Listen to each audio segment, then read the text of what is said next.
Hello guys, നിങ്ങൾക്കൊന്നും എന്നെ അറിയാൻ യാതൊരു വഴിയില്ല. കാരണം ഞാൻ വല്ലപ്പോഴും മാത്രമേ വീഡിയോസ് ഇടാറുള്ളൂ. നേരത്തെ ഞാനൊരു ASMR ഒരു ന്യൂട്ടെല്ലയുടെ സ്ട്രോബെറിയുടെ വീഡിയോ ഇട്ടിട്ടുണ്ടായിരുന്നു. അതിനാണെങ്കിൽ ഇപ്പോൾ 1K വ്യൂസായി. അത് കണ്ടപ്പോൾ തന്നെ ഞാൻ ചാർജ് ആയി ഗൈസ്. അങ്ങനെ എനിക്ക് വീണ്ടും വീണ്ടും വീഡിയോ ഇടാനുള്ളൊരു ത്വര വന്നു ഗൈസ്. അത് ഞാൻ അന്നൊരു ദിവസം ഇങ്ങനെ ഇരുന്നപ്പോൾ എനിക്ക് പെട്ടെന്ന് ഫ്രൈഡ് റൈസ് കഴിക്കാൻ ഒരു മോഹം വന്നു ഗൈസ്. പക്ഷേ വീട്ടിൽ ചിക്കനൊന്നും ഇരിപ്പില്ലായിരുന്നു. അങ്ങനെ ആകെ ഉണ്ടായിരുന്ന ഒരു മുട്ടയും കുറച്ച് വെജീസും മാത്രം. അപ്പോൾ അത് വെച്ചിട്ട് എങ്ങനെ ഒരു ഫ്രൈഡ് റൈസ് ഉണ്ടാക്കിയെന്ന് കാണിച്ചു തരാം. പാൻ തന്നെ ചിനിച്ചിട്ട് അടുപ്പത്ത് വെച്ചിട്ട് എണ്ണ ഒഴിച്ചു കൊടുക്കാം. എണ്ണ ഒഴിച്ചിട്ട് 2 മുട്ട പൊട്ടിച്ച് ഒഴിച്ചു കൊടുക്കാം. എന്നിട്ട് ഈ മുട്ടയ്ക്ക് മാത്രം ആവശ്യമായിട്ടുള്ള ഉപ്പും കുരുമുളക് പൊടി ഇട്ട് കൊടുക്കാം. എന്നിട്ട് നമുക്ക് ഇതിനെ ഇങ്ങനെ ഒന്ന് സ്ക്രാമ്പിൾ ചെയ്തിട്ട് എടുക്കാം, അല്ലെങ്കിൽ ചിക്കിത്തോത്തി എടുക്കാം. സത്യത്തിൽ ഫ്രൈഡ് റൈസ് ഇങ്ങനെയൊന്നും അല്ല ഉണ്ടാക്കുന്നത്. മുട്ട നമ്മൾ ഇത് ചിക്കിത്തോത്തി മാറ്റി വെച്ചിട്ട് പിന്നീട് പ്രത്യേകമാണ് ഈ വെജീസൊക്കെ നമ്മൾ വഴറ്റുന്നത്. എനിക്കിപ്പം മടിയായതുകൊണ്ടും പെട്ടെന്ന് കഴിക്കണമെന്ന് ഉള്ളതുകൊണ്ടും ഞാൻ എല്ലാം കൂടി മിക്സ് ചെയ്തിട്ടാണ് ഉണ്ടാക്കുന്നത്. പിന്നെ നിങ്ങൾ ഈ അടുക്കളയുടെ ചുറ്റുപാടുകളൊന്നും അധികം വീക്ഷിക്കാൻ നിൽക്കേണ്ട ഗൈസ്. കാരണം ഞാനൊക്കെ അടുക്കള കയറുമ്പോൾ ഇങ്ങനെ സ്വാഭാവികമായിട്ടും വൃത്തികേടാവാറുണ്ട്.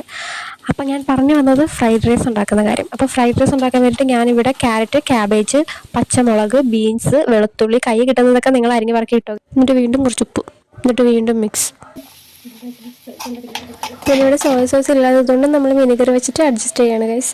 അപ്പോൾ എടുത്തപ്പോൾ കുറച്ച് കൂടിപ്പോയതുകൊണ്ട് ബാക്കി തിരിച്ചു വയ്ക്കുന്ന ദൃശ്യങ്ങളാണ് നിങ്ങളിപ്പോൾ കണ്ടുകൊണ്ടിരിക്കുന്നത്.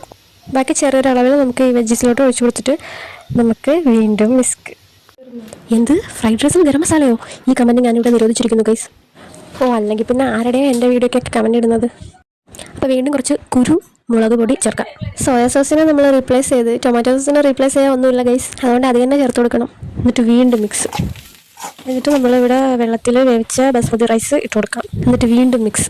ഇതായിരിക്കും ഗൈസ് നമ്മുടെ അവസാനത്തെ മിക്സ്. സോറി ഗൈസ്, കുരുമുളക് പൊടി ഇട്ട് കൊടുത്തിട്ട് ഒന്നുകൂടി മിക്സ് ചെയ്യണം. എന്നിട്ട് സെർവ് ചെയ്യുക, കഴിക്കുക. പിന്നെ ഒരു കാര്യം, യഥാർത്ഥ ഫ്രൈഡ് റൈസും ഈ ഫ്രൈഡ് റൈസും തമ്മിൽ യാതൊരു ബന്ധമില്ലെന്ന് അറിയിച്ചോളുന്നു.